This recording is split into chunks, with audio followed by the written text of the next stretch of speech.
আসসালামু আলাইকুম, আমি জুলি। আবারও আমার চ্যানেলে সকলকে অনেক অনেক স্বাগত। সকলে তোমরা কেমন আছো? আলহামদুলিল্লাহ, আমিও খুব ভালো আছি। আজকে কোনো রান্নার ভিডিও হবে না, একটু মজার ভিডিও হবে, তো শেষ পর্যন্ত পুরো ভিডিওটি দেখতে থাকো। যে ফলগুলো আমি কাটছি সেই ফলটা হয়তো অনেকে চেনে, আবার অনেকে চেনে না। তবে হ্যাঁ, গ্রামে যারা থাকে তারা অবশ্যই চিনবে। এটা হলো শালুক ফুলের ফল, যেটা আমরা গ্রাম্য ভাষায় ভেট বলে থাকি। তোমাদের আঞ্চলিক ভাষায় এটাকে কি বলে সেটা অবশ্যই কমেন্টে জানিও তোমরা। সাইডে সাইডে শালুক ফুলের যে পাপড়িগুলো লেগে আছে সেগুলো আমি ছাড়িয়ে নেব। সমস্ত পাপড়িগুলো ছাড়ানো কমপ্লিট। এবার একটা ছুরি দিয়ে ফলগুলো 4 ভাগ করে কেটে নেব। আর হ্যাঁ, একটা কথা বলে রাখি, এটা দিয়ে আমি একটা রেসিপি বানানোর চেষ্টা করলাম, কিন্তু আমি প্রথমেই ভুল করে ফেলেছি, সেটা বলে দিই। এখানে যে লাল বীজগুলো আছে সেগুলো ফেলে দেবে, আর কালো যেগুলো থাকবে সেগুলো নেবে। সেগুলো দিয়েই এই রেসিপিটি তৈরি করা যেত, কিন্তু আমি লালগুলো নিয়েছিলাম। তো যাই হোক, মানুষ ভুলের থেকে শেখে, আমিও শিখলাম। সমস্ত বীজগুলোকে 4 ভাগ করে কেটে নিয়ে আমি রোদে শুকাতে দেব।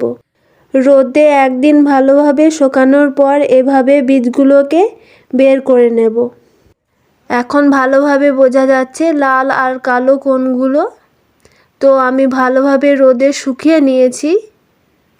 রোদে শুকানোর পর এগুলো তেলে হালকা একটু তেল দিয়ে একটু ভেজে নেব।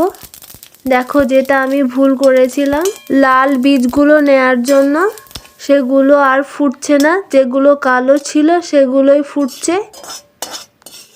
সমস্ত বীজগুলো না ফুটলে আমি কি করে রেসিপিটি বানাবো বলো? কি একটা কাণ্ড হয়ে গেল আমার সাথে।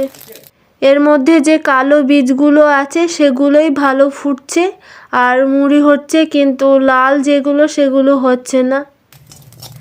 আর হ্যাঁ, আর একটা কথা বলি, এগুলো বালি দিয়ে ভাজার চেষ্টা করলে সেটা হয়তো একটু ভালো হতো, তবু হতো না, যেহেতু আমি লাল নিয়েছি সেজন্য হলো না। তোমরা যদি ট্রাই করো তাহলে অবশ্যই বালি দিয়ে এটা ভাজবে, আশা করি ভালোই মুড়িটা হবে। কেমন পুটপুট করে ফুটতে থাকছে আর কড়াইয়ের বাইরে যাচ্ছে, এগুলো তো নেওয়া সম্ভব নয়। আর যাই করো, দ্বিতীয়বার এই ভুলটা কেউ করো না আমার মতো। ঢাকনা ঢেকে দিলাম, ঢাক। সব পালাচ্ছে বাইরে থেকে। একবার করে নিয়ে নিচ্ছি।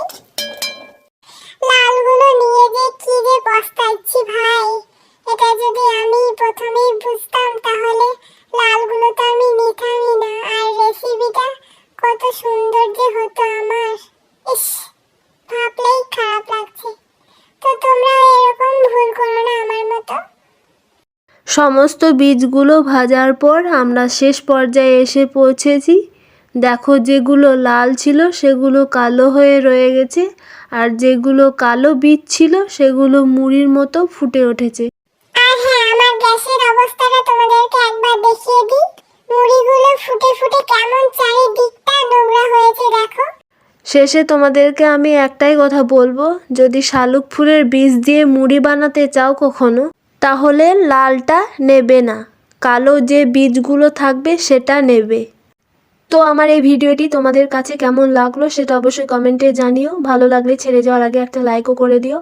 আমার চ্যানেলে নতুন হয়ে থাকলে চ্যানেলটা সাবস্ক্রাইব করে পাশের বেল আইকনটা ক্লিক করে রেখে দিও নতুন নতুন আপডেট পাওয়ার জন্য। তো আজকের মতো টাটা, দেখা হচ্ছে পরবর্তী ভিডিওতে নতুন একটি রেসিপি নিয়ে।